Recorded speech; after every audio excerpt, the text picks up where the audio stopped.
Ladies and gentlemen, welcome once more to Canon 211 on the Paleocrat Diaries. I'm your host for this installment. I'm Jake Fowler, here with a bright and sunny Dr.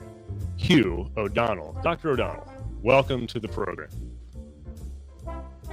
Oh, I forgot to take you off of mute. It's always something. Thanks for having me.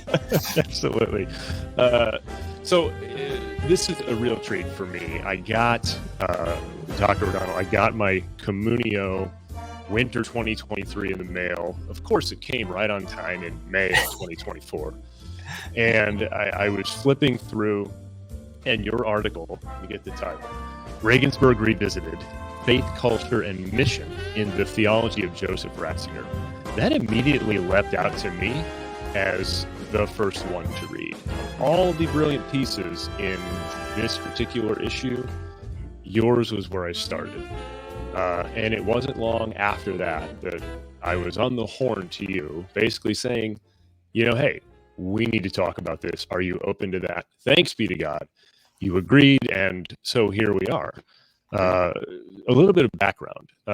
So first of all, this apostolate, Paleocrat Diaries, is a collaborative under the headship of Jeremiah Bannister in collaboration with a man named David Holeva, who is a seminarian in Canada, and then yours truly.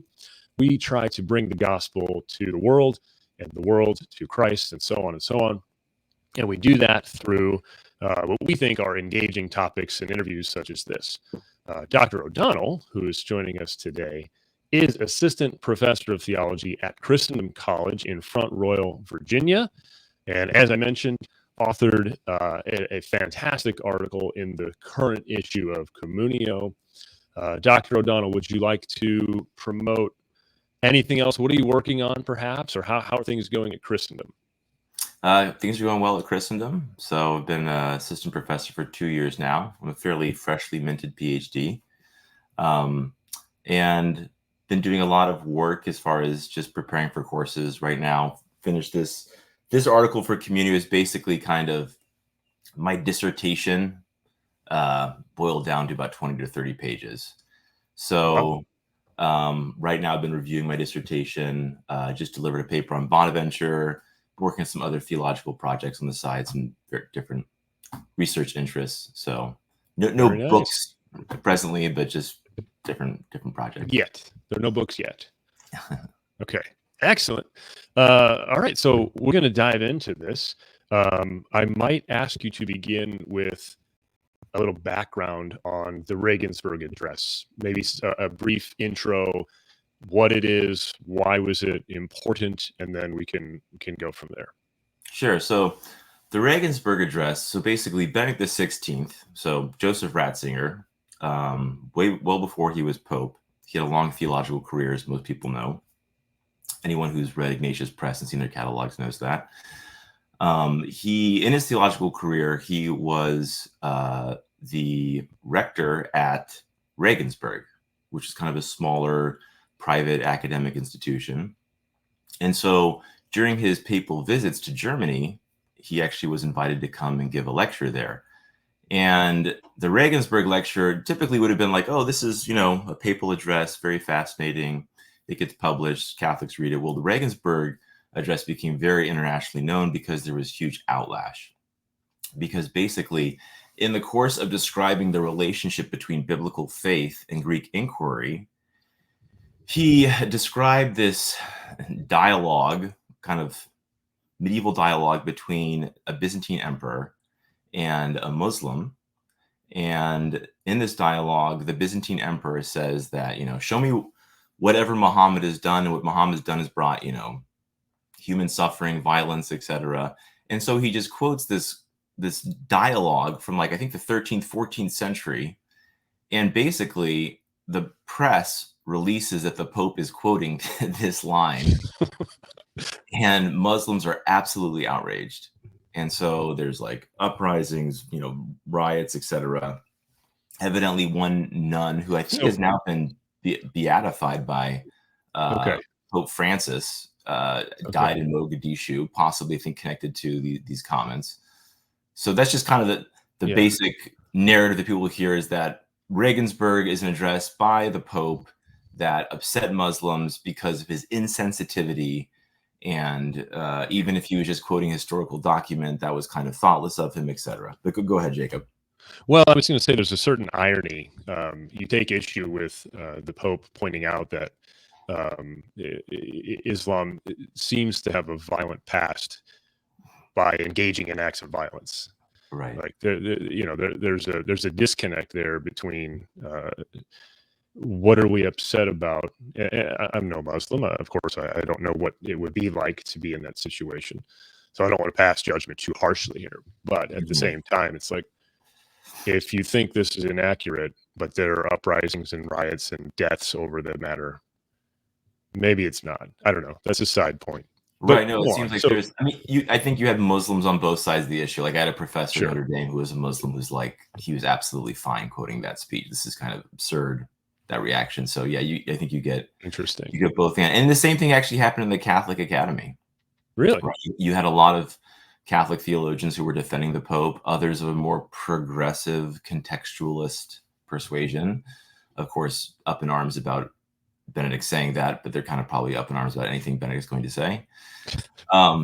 So he delivers this speech, and so that's what really the Regensburg Address is well known for. But the substance of the speech is actually amazing, because what it is the capstone of his, I would say, entire theological project. So anyone who's read some Ratzinger, you get the sense, okay, this guy's a theologian. He's also a philosopher, right? He could teach philosophy probably better than most philosophy professors. He's also a historian, much like Jean Danielou. These guys are like, basically theology and history are just right neck and neck as far as their erudition. And so this is kind of the capstone of his entire theological historical project. And a lot of his remarks at Regensburg, they don't make sense unless you go back and you look into his earlier writings, which was basically what this article was about. Like, if you want to understand Regensburg, you have to go back and understand the whole kind of system and movement of thought that's in his writings. Okay, so what does he actually say in Regensburg? So his thesis in Regensburg is that Christianity is the historic synthesis of biblical faith and Greek inquiry. Right? That there are basically, there's kind of two things going on: the theology of history and the theology of culture. The theology of history for Ratzinger, he basically sees that, okay, so in the East, you have, right, in Judea, you have this movement towards the Logos, the kind of classical theology of history, right? We have Moses, you have the giving of the law, then you have the establishment of the monarchy, you have the sending of the prophets, and God is slowly preparing his people Israel for the incarnation, right? The coming of the Logos. What's unique about Ratzinger's theology of history, while he acknowledges that movement because it's divine revelation is obviously unique, he looks to the West and he says, well, there's something else also taking place in the West. There's also a movement towards the Logos. And it begins with the pre-Socratics, right? So if you look at the Milesians, for example, Thales, Anaximander, Anaximenes, there are these men who are searching for the arche, that is the first principle, right? That can explain where the world comes from. What they mean by this is basically God, right? It's the development of natural theology. And in the course of this pre-Socratic movement, you have other characters like Xenophanes shows up, and Xenophanes starts making fun of Homer, making fun of the myths and the gods. In a similar way to, the prophets, just yesterday at Mass, there was a reading about the Mount Carmel, right? Elijah versus the prophets of Baal, as the prophets are mocking idolatry. So the philosophers are mocking paganism, basically. Like, is that occurring at the same time in history? Do you know?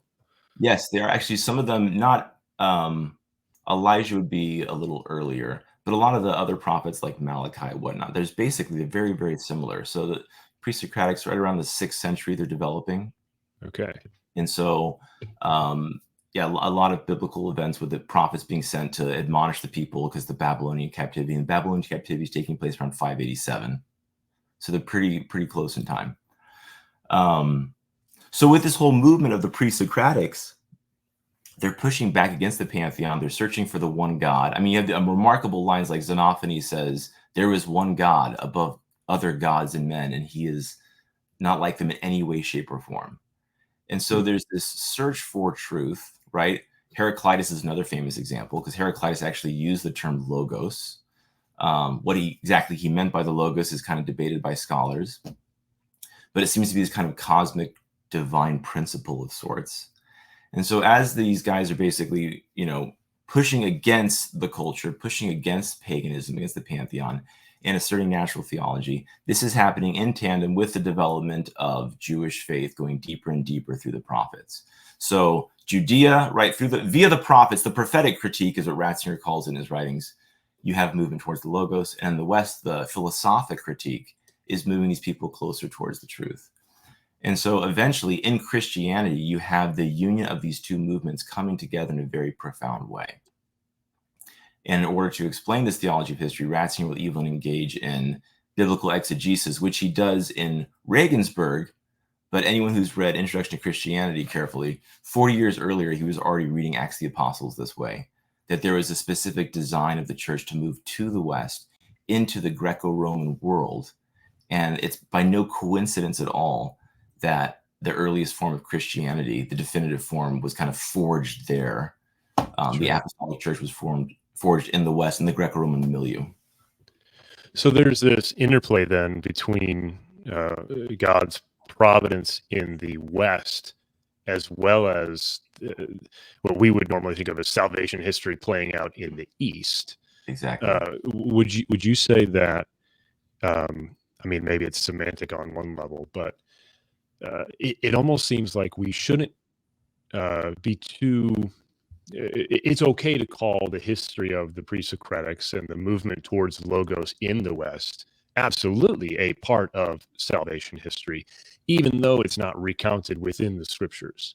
Would you agree with that? Is that too hard, too harsh? Well, certainly I would emphasize like the overall providence of God, that God is specifically using different peoples. I mean, even, Ratzinger at one point, he talks about how the Bible is even a synthesis of multiple cultures. It's not just that you're finding Hebrew aspects there. You can find Babylonian, Egyptian, Hittite, you can find Persian, you can find, and of course, Greek.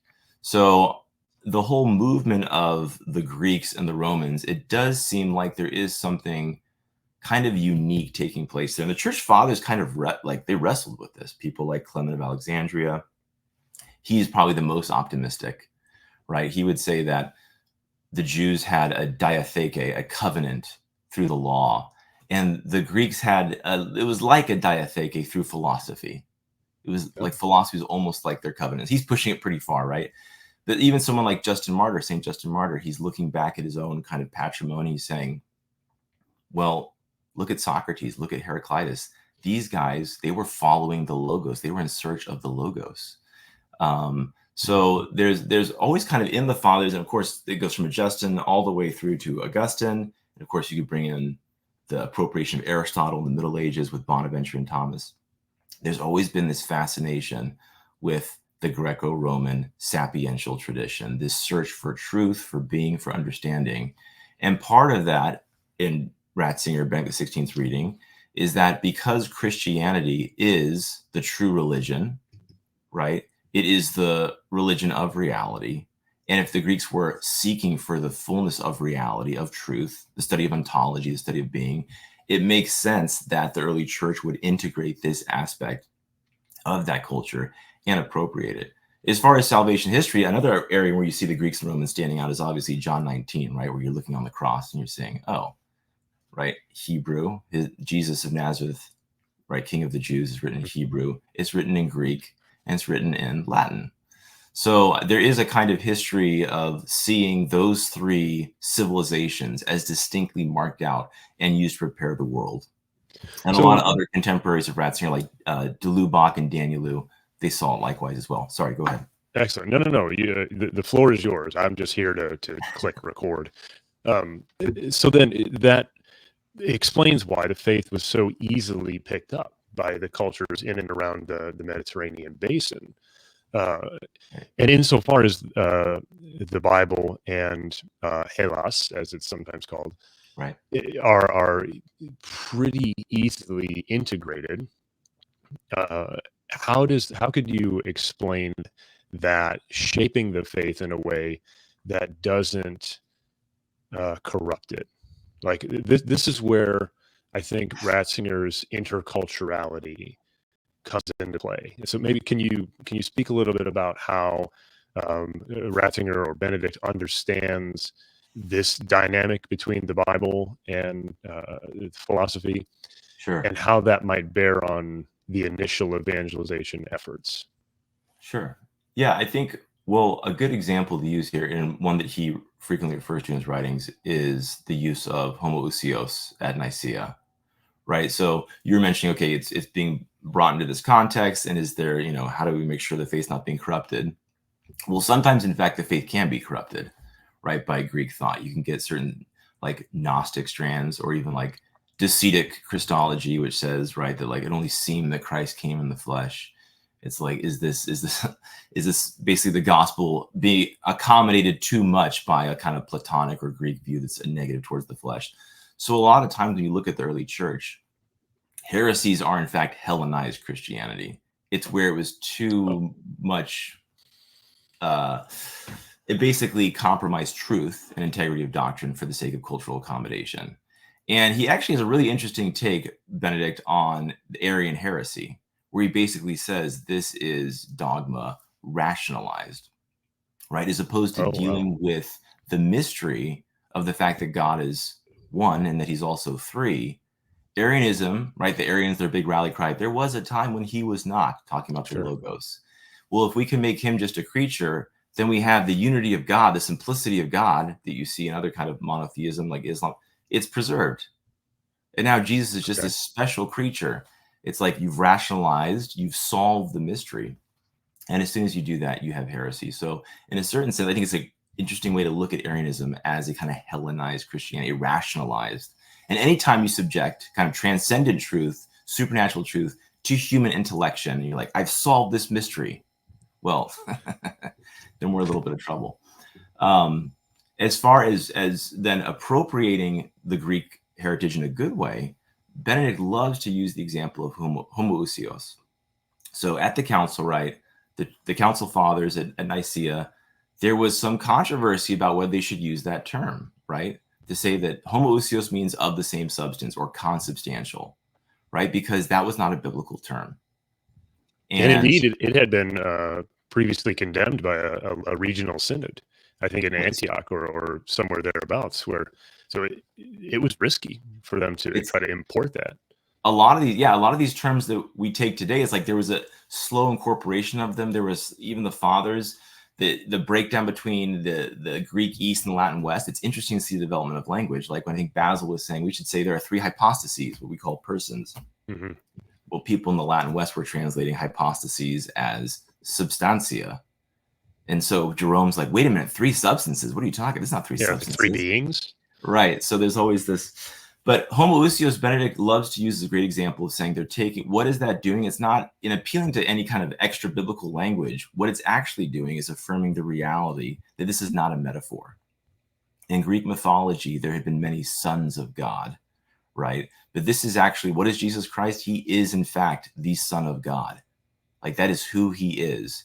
And so incorporating homoousios, what it does is it allows the Bible to be the Bible, to speak truth. So by borrowing the language of Greek ontology and saying that, nope, this is the language of being, of reality. When we say that he is the Son, he is consubstantial, of the same substance. It means what the New Testament said is true. So as much as it's turning to kind of Greek philosophical concepts, it's a beautiful integration of philosophy to protect the faith, to explicate the faith, similar to what we take for granted with Augustine using the Platonists or Thomas using Aristotle. So I seem to recall from your article that you mentioned, I forget which page, but that when the faith encounters another culture, there's a mutual enriching and a purification that occurs. So this would be, it seems like the example you just gave regarding homoousios would be one of these instances where the faith encountered Greek thought, took what was good from Greek thought, purified it, gave it its true context, like, oh, homoousios, right. Yes, that belongs right here. You all had this term, we thank you for it. It's actually describing our reality. And then in that same way, the faith is defended and purified against the heresies raging at that time. So you see this dual interplay. Um, why wouldn't that? And not to put you on the spot, but here a challenging question: could that still apply then, like beyond Greco-Roman culture? Like, could we have an instance where um, a naked faith encounters a new culture, and that everything you just described plays itself out over again regarding some other term? Does that make sense? Is my Yeah, question that's clear a great enough? question. As far as the term naked faith, so that's something where, so maybe we'll just start there. There is an idea of enculturation, that you basically take this kind of culturally naked faith, the gospel, the pure gospel, Yes. and you insert it into these different cultures like Africa or Asia. And basically, Benedict is vehemently against this. I mean, more so when he's Joseph Ratzinger. He doesn't really get into these details. It's implicit in Regensburg. But in his theological writings, Joseph Ratzinger will say, well, that's kind of a Manichaean way of thinking, that like the body is this kind of secondary thing that can be stripped away, and we can just take the gospel, we can take this culturally naked faith and insert it here, right? Where the word became flesh, right? That's a reality, and you can't strip away the flesh of Christ. And so this flesh has a historic reality. And so going through like all those different syntheses of culture we were talking about, but specifically the development of the early church and the Greco-Roman world, you can't actually take away that kind of historical pattern of thought, the historical development of doctrine, and Okay. just strip it all away, get the pure gospel, go into Africa, and now Africanize the gospel. What you can do, though, is you can take the beauty of scripture, which, by the way, of course, is written in Greek. We'll have to talk more about that, and the tradition, and bring that into Africa. Right? Okay. To bring the councils, to bring the creeds, to bring the fathers, and you bring that into Asia. And it's with that fullness of the whole Christian tradition, right, that new faith is going to encounter what he calls the culture of faith. And here's really where there's, I think, a paradigm shift for Joseph Ratzinger, is this insight that faith itself is culture.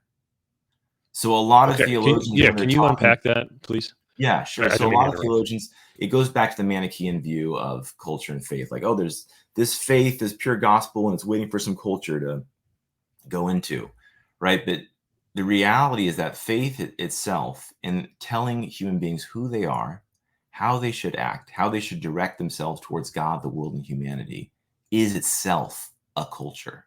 So there is a culture of faith. So in faith, when you're evangelizing, you're bringing the faith to a new culture, it's a meeting of two cultures, the culture of faith and the culture to be evangelized, not just faith and this new culture. And so Okay. this is why Ratzinger loves the term interculturality, right? That there's these two cultures that are meeting, coming together. And in that whole kind of interplay, there's going to be a healing task, is how he refers to it, a healing task for the culture to be evangelized. So let's say you were to evangelize Africans. In Ratzinger's view, if you went to Africa, you preached the gospel, you would, of course, you'd be bringing the gospel, but with it, the whole history of the church, okay? It's not, doesn't mean, by the way, you're bringing absolutely every single thing that's happened in the Christian patrimony. You have to make a distinction between lowercase t and uppercase t. But you're bringing sacred scripture, you're bringing sacred tradition, and eventually, as the Africans convert, what takes place is this beautiful healing task of their culture, where everything that they've been searching for, their wisdom tradition, their religious aspirations, finds its fulfillment in the gospel.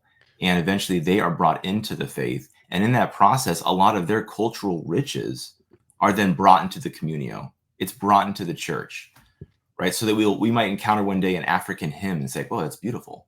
Well, it's also Yeah. ours now because they're Okay. part of the church. They've been brought in the church.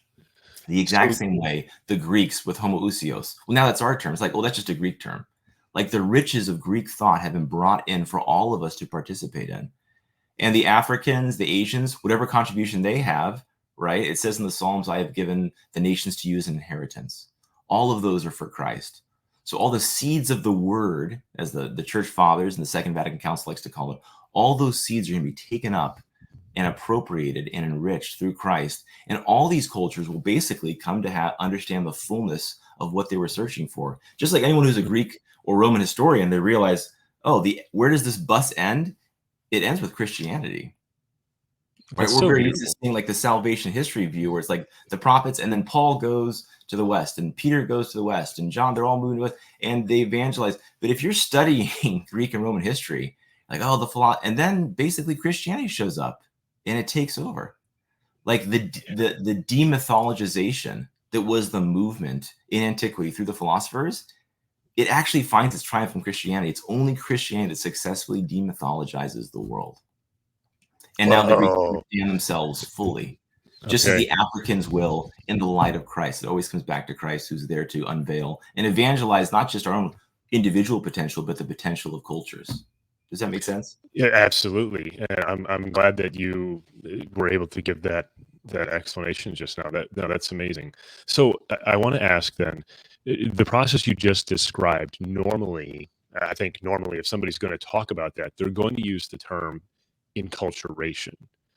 But Ratzinger doesn't prefer that term. He prefers the other one you mentioned, interculturality. Is there a real difference? Is this semantic? It might be a little bit. So inculturation is basically, they used to, let's go back. So there was a whole kind of movement of accommodatio, is what the Jesuits called it. You're accommodating the gospel, right? As you're preaching it with there's a huge missionary explosion in the 16th century, discovery of the New World. The Portuguese find a way around Africa, into India, into Asia. And so all these theories of like enculturating the gospel begin to develop. It's finally with kind of the papacy of I would say the 19th and 20th century, that you start to have more and more kind of systematic thought reflection on this, more directives on what to do. Although even the Propaganda Fidei, that instrument of the Roman Curia, they had some wonderful documents, even dating back to like the 16th, 17th century, talking about how you should, enculturate the faith and respect for culture. And then the Second Vatican Council, they finally used the term incarnation, the incarnation of the gospel, right? Which is an interesting one to think about, because Christ is fully God, he's fully man.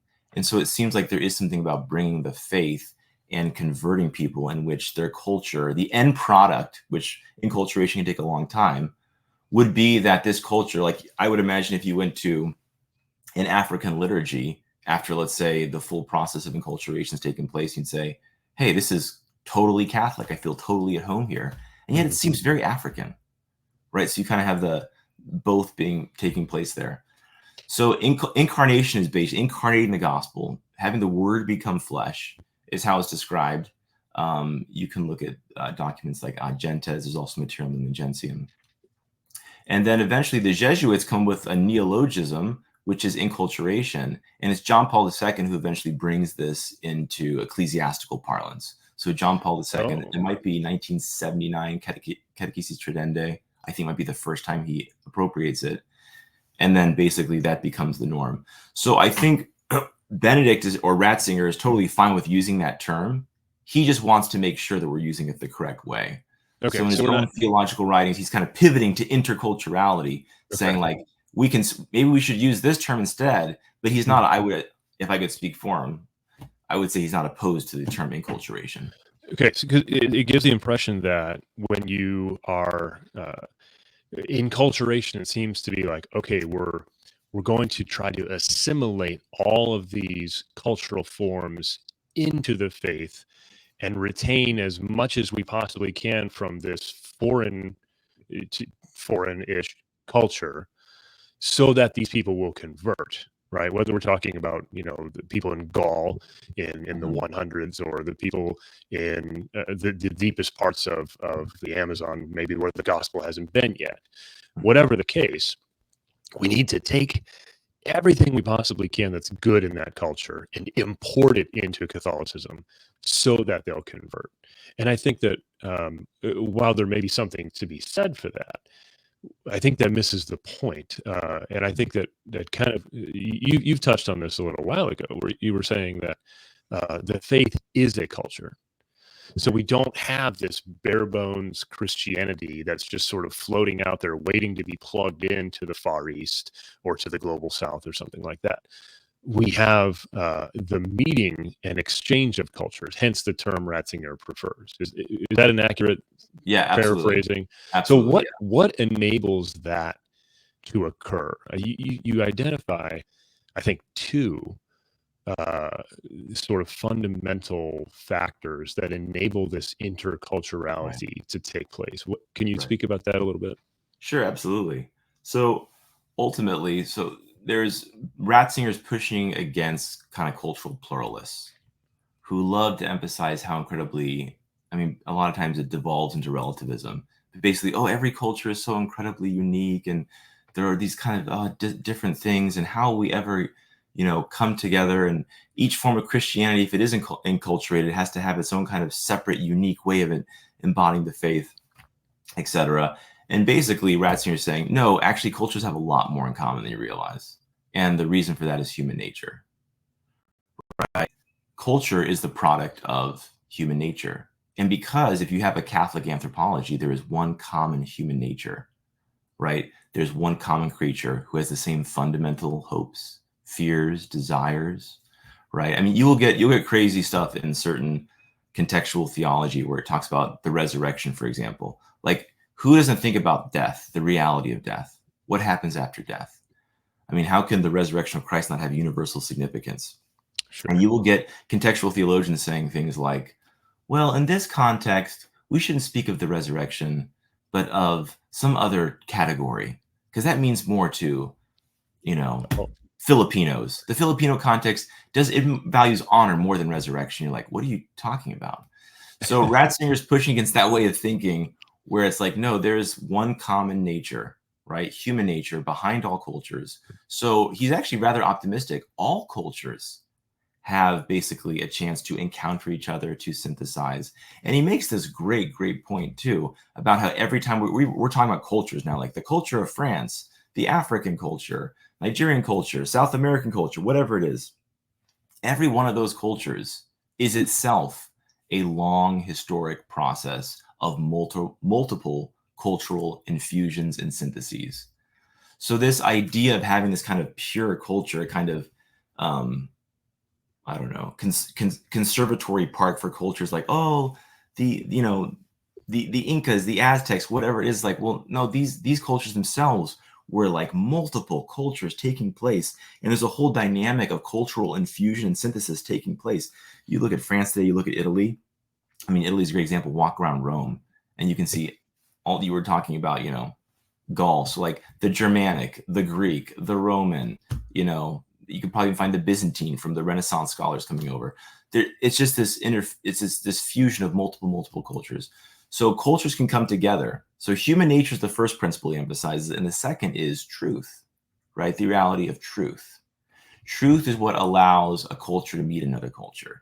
And he says if a culture is not open to another culture, a lot of times it means it's closed off to truth. So the healthier, the better a culture is a culture that's open to the truth. And it's this, you might say, put it this way, if we're going to use kind of Aristotelian terms, human nature is what potentially allows cultures to meet, and it's truth that actualizes this, that brings them all together. And of course, he's going to use this to then bring in the culture of faith, because what do you have in the culture of faith? You have Jesus Christ, who is the truth in person, right? Yes. Is it Gaudium et Spes 22 that talks about, right, how Christ reveals to humanity his own mystery, who he is?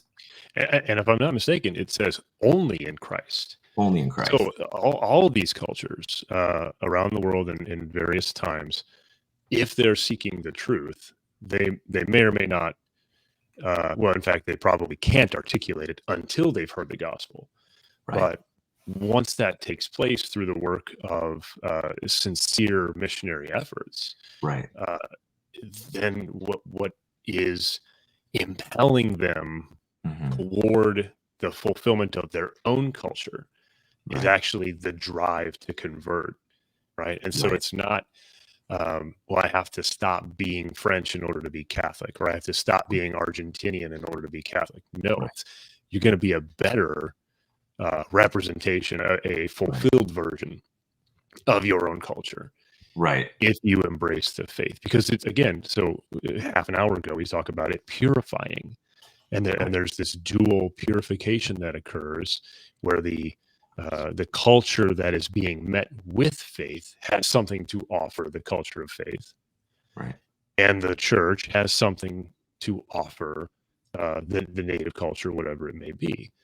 So you mentioned also that the degree to which a culture is aware of its own limitations is another factor in their general willingness to accept divine revelation. Right. No, So this is these no, go ahead. I was going to say that. Thank you for bringing that up. That's I think a fascinating insight that Ratzinger has. He talks about this self-transcendence and self-criticism, these two principles that are so important and obviously interconnected in cultures. And it's that actually kind of self-criticism that leads to a certain self-transcendence, a certain opening up of the culture and of the members of the culture to truth, wherever it is. And if you look at Greek philosophy is a great example of this. Because as much as Greek philosophy is part of Greek culture, paradoxically, it was so critical of the culture. It's making fun of the gods, right? Socrates is put to death, right? So it served as much as it was a cultural phenomenon, it served as a kind of anti-culture almost within it, pushing back, critiquing, being like, this is not it, right? Homer and the poets, as wonderful as they are, they're also kind of absurd. Like, this is not a way to think about God.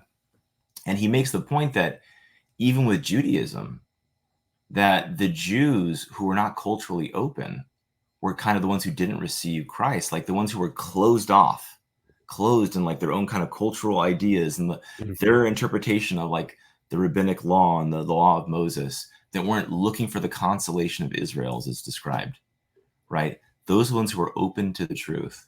So in the same way, certain cultures, when we come to evangelize them, they can be closed off or they can be open. It's actually that self-criticism, which philosophy, by the way, or reason served the Greeks, and faith served the Jews, that allows them to be open. Another excellent example of this is Paul's speech on the Areopagus. Yes, right, where he's please. saying, I was walking around Athens and I perceived you guys are very religious. And I noticed that you had an inscription, right, an altar to an unknown god. You're like, oh, look at Paul. He's canonizing like Athenian religion. He's not. He's actually saying the very point where you guys realize we don't know everything. There might be a God out there who we're missing. We're missing the boat. That's where Paul actually finds room to insert the gospel. He's like, I'm here to preach that unknown God. So it's that kind of it's not a canonization of Athenian religiosity.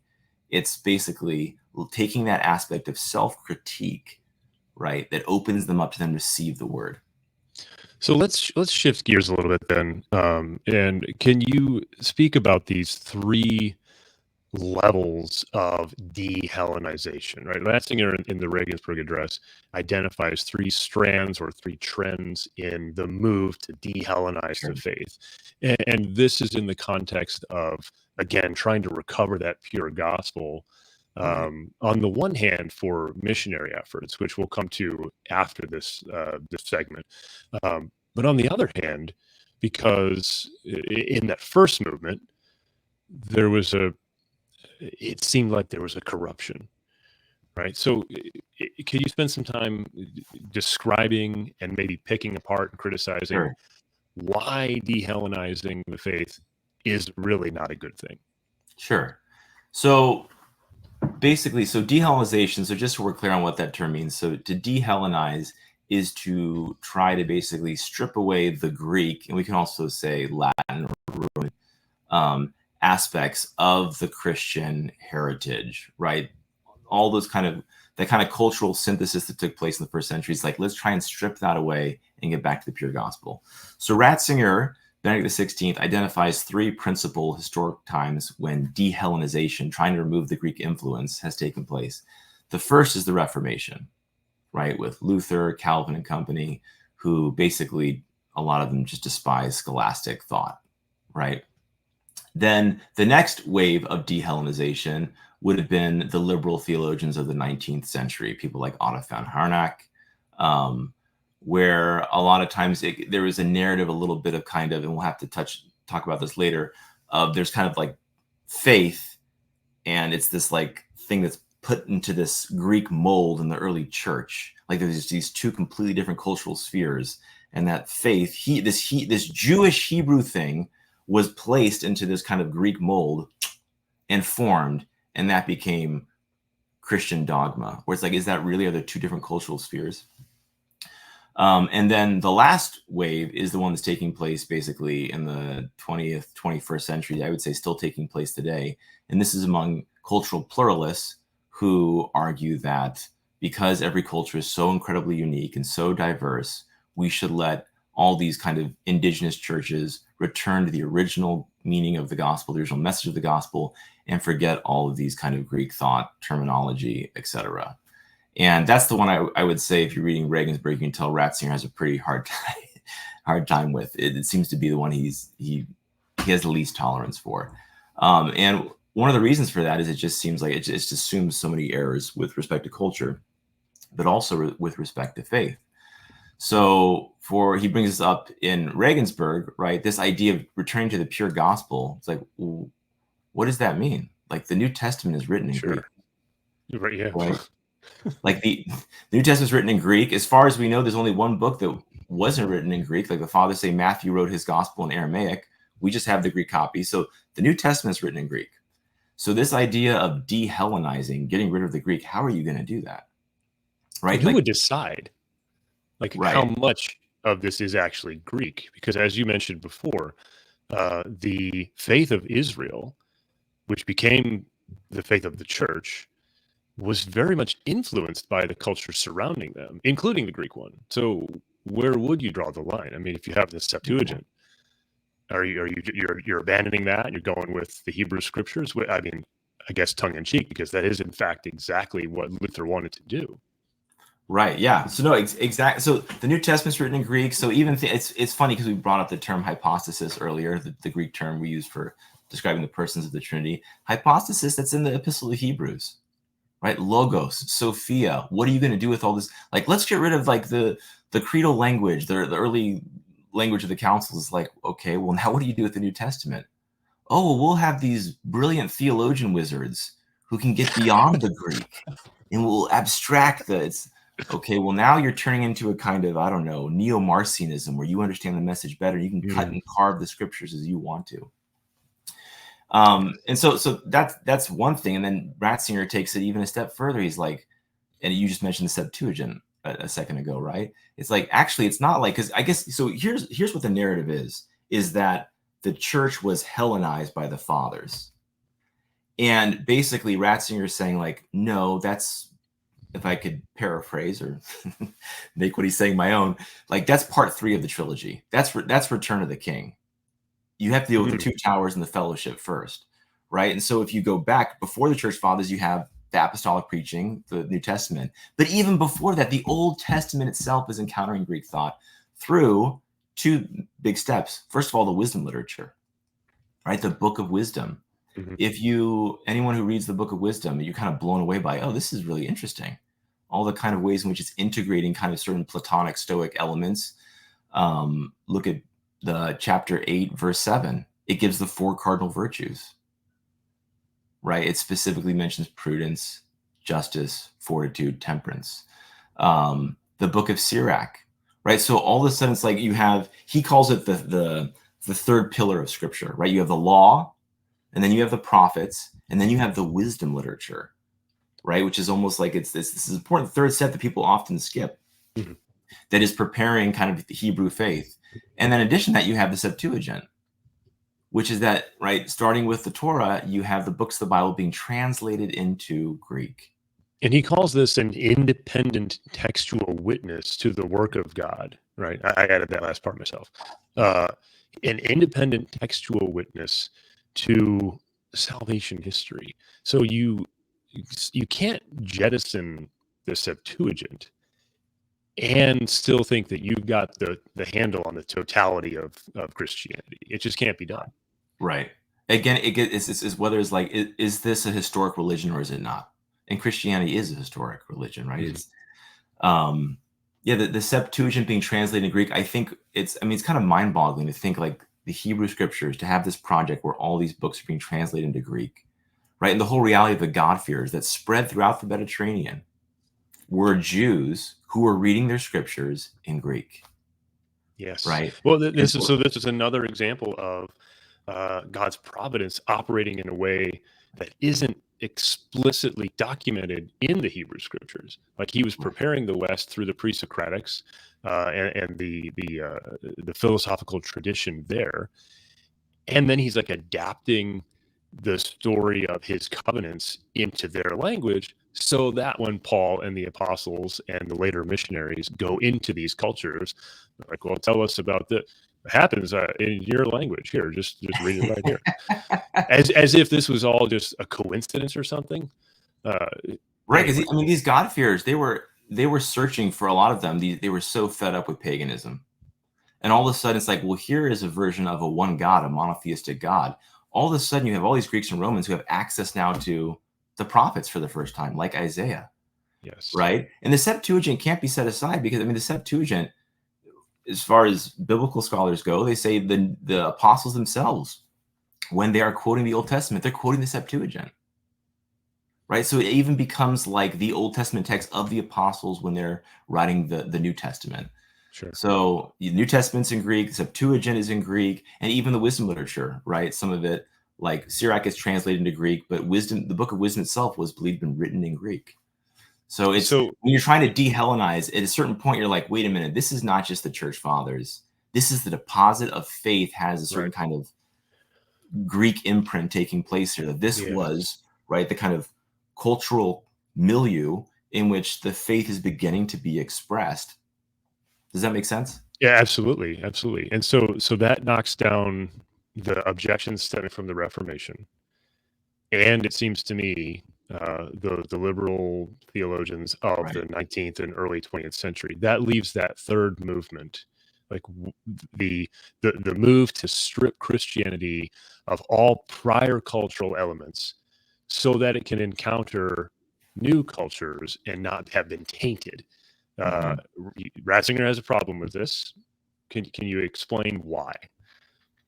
Yeah, well, I think a big part of it is that it basically just it leads to the Hinduization of faith.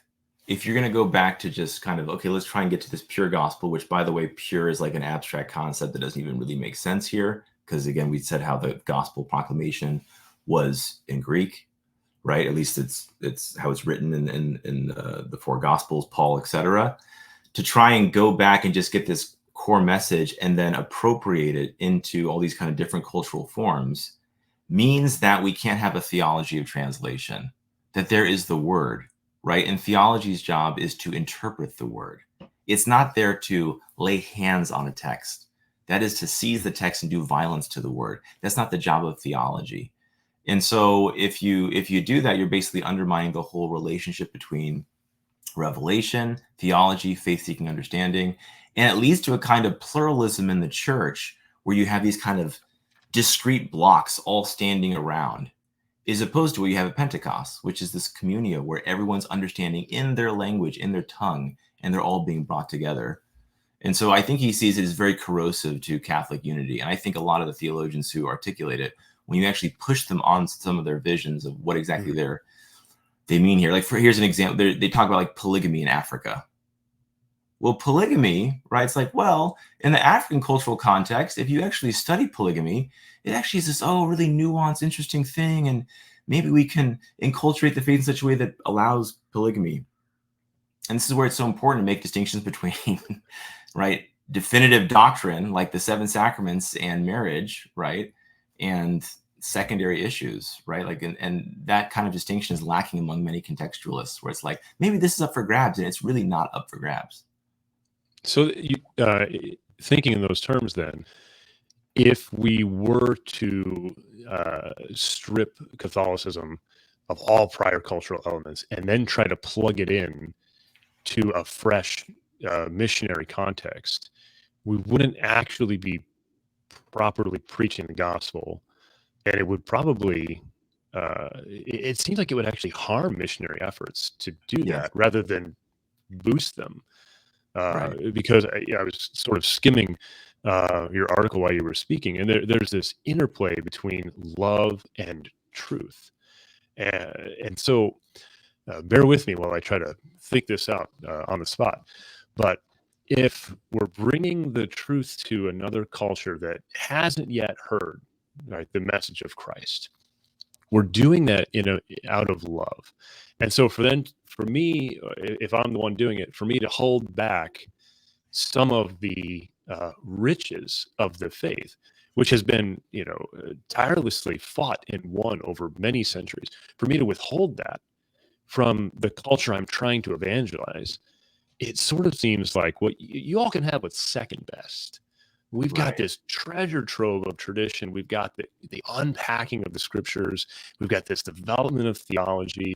We're reaching into the history, and we're reaching into philosophy, and we're reaching into art and politics and everything that Catholicism has ever shaped. Right. But you don't need that. We just want to let you know that, hey, God loves you. Right. That's so lame and weak. I can't even begin to. And so, Well, Jacob, we could even take a step further there, because there's actually, in a lot of this way of thinking, there's a subtle paternalism, right? Kind of yes, colonial, imperialistic paternalism that all these theologians say they absolutely despise. The way they talk about, Africans, they don't like those Greek terms, those categories. It's so hard for them to understand. It's like, do you know how insulting that is? right. Right? They struggle with that. Guess who else struggles with that? Right? Like Yeah. this Apparently, is Northern mystery. Europe. Like last time I was at the dinner table with my kids and we talked about the Trinity, my daughter was really like upset. Like, wait, there's 3 persons? Right? Like You're like, I know. right. It's like this is something to struggle with. So I think there's actually kind of very offensive paternalism. To And Asian honestly, Africans, they can't deal with Greek ontology. It's like that's pretty right. insulting. Yes. Well, no, it's funny because in the context of, like, you mentioned, like, polygamy and marriage and other of the church's sexual teachings regarding human sexuality and all that, you find that it's actually the people saying, "Oh, these indigenous cultures can't handle it," is really just code for you Northern Europeans don't like it. Like the problem isn't the Africans embracing monogamy, or the Amazonians embracing a celibate priesthood or something like that from a few years ago. The problem is that if you live near the Rhine, apparently you have an issue with some of these things, right? We should probably wrap up soon. Again, I want to be respectful of your time. I could talk to you all day long, Dr. O'Donnell. But can you give us maybe some of your own thoughts on how we take the Regensburg Address, we take the understandings from your article, and we use them to renew our missionary efforts, right? Whether it's at home, trying to re-evangelize America and the West at large, or into actually some true missionary territory. Where do we go from here? What lessons have we learned, and what are your recommendations, if you have any? Sure. Well, you were kind of touching upon it a few minutes ago, but the whole idea of truth, right? So even if people don't agree with Ratzinger's whole interpretation of theology of history and whatnot, Christianity as the integration of faith and reason, this religion that integrates faith and reason, is of monumental importance. Right? John Paul II has that great quote in Fides et Ratio: faith and reason are like 2 wings upon which the human spirit is elevated to the contemplation of truth. And so it's always been part and parcel of the Christian patrimony, is the integration of faith and reason. And when you try to de-Hellenize and kind of remove that, what you're doing is you're attacking that kind of rational principle often. And in another writing, Joseph Ratzinger points out that it's no coincidence that just as kind of like philosophy and theology, there was kind of a corrosion taking place there, that the missionary effort starts to sap as well, because there is a correspondence there between Christianity being the true religion that basically, and here's where the anthropology is so important, the deepest desires of the human heart, like, where did I come from? Where am I going? What is the purpose of life? What is good? What is evil? Right? This is an answer that like human reason is searching for, and faith comes to illuminate. And so I think what we learn at Regensburg is that if Christianity is the integration of faith and reason, that makes us missionary, like dynamic, like just going out, like everyone wants this truth. They need this truth. And so anyone who wants to kind of sunder that and just make kind of it just this kind of faith religious experience, that's very, very damaging. So just, yeah, I would say that's the first thing to think about. And then also you mentioned the riches of the patrimony, depriving people of that. It's not only just stripping away the Greco-Roman influence. Any other way, if you follow the kind of contextualist, pluralist project to its end, it's very damaging. It's like, what are we going to say about Therese of Lisieux's Story of the Soul? So Therese of Lisieux, my favorite doctor of the church, my favorite saint, right? It's like, is that just Christianity in the French late 19th century context? Like that's its own separate little thing? Are we going to deprive them because the little flower, the little way, is that not really universally applicable? I mean, we call them universal doctors of the church. The doctor of the church is actually a universal doctor of the church. Bernard of Clairvaux, for example, his treatise on the love of God. Francis de Sales, his practical wisdom. The practice of the love of Jesus of Christ by Alphonsus Liguori. Right? All these masterpieces of Christianity, if you follow the contextualist project that wants to de-Hellenize Christianity, it basically just takes the church and divvies it up, but also the entire history of the church, and kind of breaks it up into the interesting, inculturations that are no longer applicable today. Which also means, by the way, that when we do evangelize these countries and we do bring in their heritage and we baptize it, so to speak, that will still just be this block off inside. Well, that's African Christianity. We can't really benefit from their riches. So again, it's very paternalistic and very insulting to them as well. To think that we've already got it all figured out. You guys need to get your own brand of Christianity, and then you can do church over there, and we'll be over here. Exactly. Yeah. But just maybe as a final thought, the whole idea of the providential design of God that has to be held in mind. And actually, even before Benedict gave the Regensburg address, it's in paragraphs around 72, 73, 74 of Fides et Ratio. John Paul II says the church cannot get rid of the riches of the Greco-Latin world, for to do so would be to deny the providential design of God. That God is guiding his church down the ages. And so he's very clear there. What's nice about Regensburg is that through exegesis, Benedict takes us even closer to like how that works. Maybe we could even conclude with this, right? It goes back to Acts of the Apostles, where Paul, right, tries to go to Asia, and it says the Spirit blocks him. Yeah. It's like, oh, that's pretty strong language. The Spirit blocks him. And so he falls asleep. And that night he has a dream. And in this dream, he sees a Macedonian, right? Macedonia is in northern Greece. And there's this young man saying, come over here and help us. And he wakes up and he then believes, oh, God wants us to go west. And the very next chapter is when Paul is on the Areopagus in Athens preaching to the philosophers. You have the integration of biblical faith and Greek inquiry. And that young man in Macedonia, it's very interesting. There's different interpretations. Jean Danielou thinks it's actually the angel of like the Macedonians and the Greeks who's saying like, we need you guys to evangelize. Another way I think you could look at it is like, that is the philosopher. Basically, reason has taken us as far as we can go. Our search for God, our search for ethics, we need the gospel. Come over here and help us. And so basically at that point, reason is now ripe for revelation. But in any case, right, the next chapter, Paul's there, he's in Athens, and then Christ says, you must also preach now in Rome. And the whole movement of the church, right, it's not just Paul, but you think about like the three principal witnesses in the gospel, James, Peter, and John. Jesus always taking James, Peter, and John. Where does James go? James goes to Spain. Peter goes to Rome. John goes to Ephesus, right? And John writes his gospel in Ephesus with his beautiful prologue. In the beginning was the Logos. Yes. And it's, I think, no coincidence that he's writing in Ephesus, because guess who's from Ephesus? Heraclitus, who first spoke of the Logos in such a way, right? And so that's okay. Right. That's why Ratzinger is so big on John's prologue. Yeah. So it's a fulfillment of what was prepared beforehand, unbeknownst to Israel in general. And here comes John, guided by the Holy Ghost, and he's saying, all right, now you understand Logos.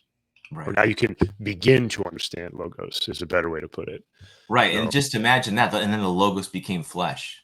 What that would have meant for Plato, Aristotle, Socrates, the pre-Socratics, like, wait, he became flesh? The Stoic, I mean, it would have blown their minds. Yeah, tell me more. Okay, so as a final question, this one's a softball. Just lob it in there for you. Do you recommend people subscribe to Communio? Sure, yeah. Communio, Why not? Nova, et cetera. There's a lot of good journals out there that are interested in kind of the renewal of Catholic theology. Excellent. Okay, well, here we go. So,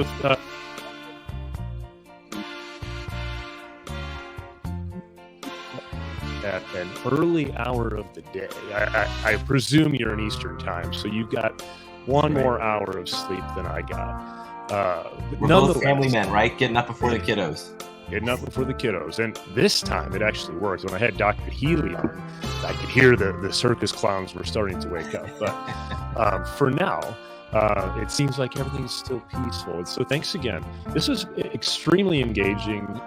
Folks, if you have not already signed up at canon211.locals.com, please do so. This is where you find things like this. It's free to join, and if you're so moved to become a supporter, I would be eternally grateful.